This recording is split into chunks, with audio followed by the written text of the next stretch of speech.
self-help community is huge. We have endless books about different topics, about how can you make money, how can you do this, how can you do that.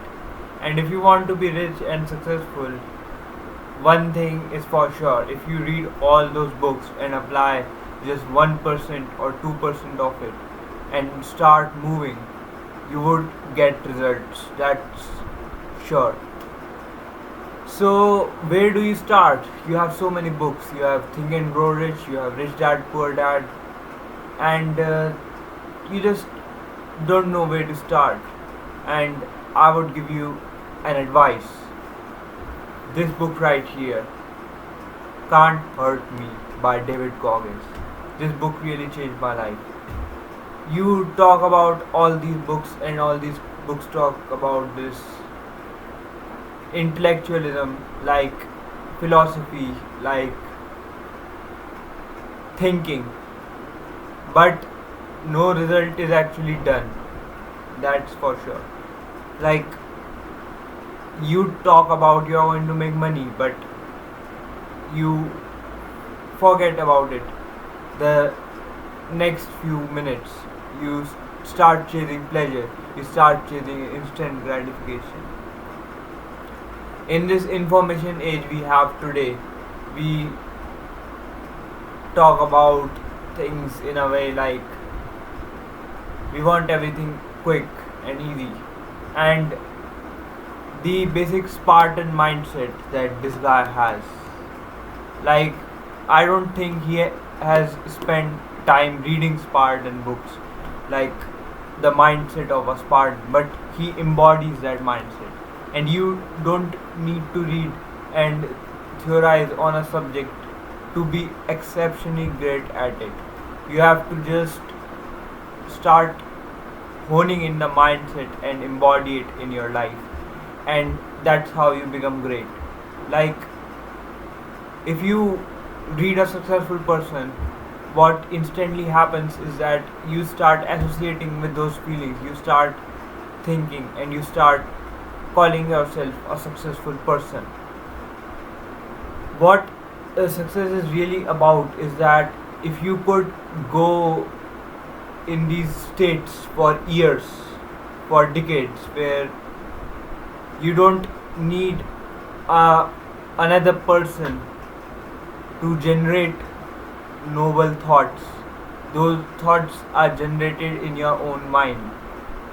So, what David Goggins really does is, I don't think he's a guy who would jump at you and tell you what's just the ultimate truth of this universe. But he would tell you what is in your area of competence that you should do, that you must do, and if you do it, you would get results. And that's how you really become smart. It's not like you read garbage and you become smart, and you're just loading your brain up with information. And this is information age, so we do it more than ever, and we think having more information is going to solve the problem. This is the whole hypothesis with this big data thing that is going on, that more data and more information is going to solve the problem, and is going to help us come up with algorithms that are just going to do everything that a human can do. And that to one point is true, but what really separates a human from a machine is not just being this information junkie, but being a person who could use that information to generate some kinds of results. And this book, it's really about that. You have all these tools today. You could start freelancing, you could start YouTube, you could start this, you could start that, you could start affiliate marketing, that I'm doing, selling this product right here. So you have endless opportunities, and you don't need that kind of wiring where have you have to have everything correct and right in place. Like, that used to happen in industrial age, where you have to have factories set up and everything has to be in this correct and right way, then things would work for you. No, but today you have these tools, and you could, in clicks and buttons, you could set up Facebook ad. In clicks and buttons, you could launch a product. In clicks or buttons, you could do this or that, and it's really about that how badly do you want it. So this book doesn't really talk about money in the sense that other books talk about it, like the concept of money, the economics, the this and the that. But this book talks about, if you want something so badly, you are going to find a way of how to get it. And the real thing is that if you don't want something badly, you are not going to have the discipline, and when life throws something at you, you are just going to forget your dreams. So apart from knowledge and information, you have to put yourself in a way where you could go on with a single dream for years, and that kind of desire doesn't deviate in your mind. That kind of, like, you can't really forget your dreams, man. Like, it happens with most people, like they got hit by life and they forget their dreams.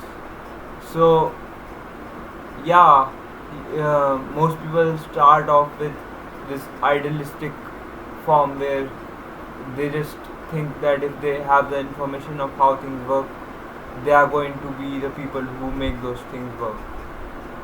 And yeah, you should have that knowledge of how large thing operates, and if you don't have that knowledge, you would be naive and everybody would make fool of you and get a quick profit of you.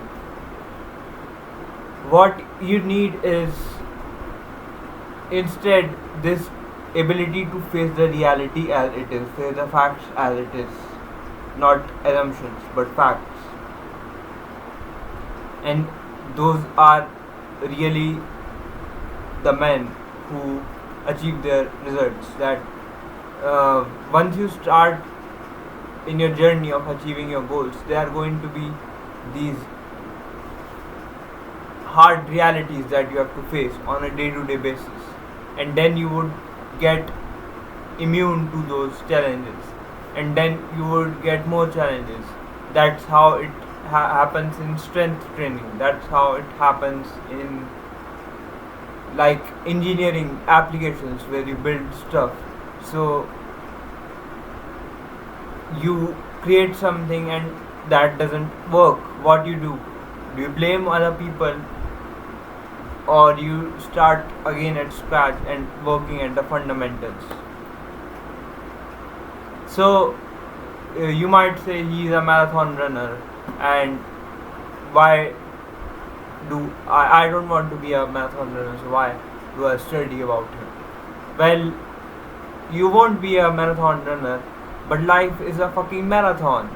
You are constantly chasing each other, and it's true in this information age where you have information just at clicks and buttons, where everybody is chasing for this information, everybody is chasing for that quick hit, and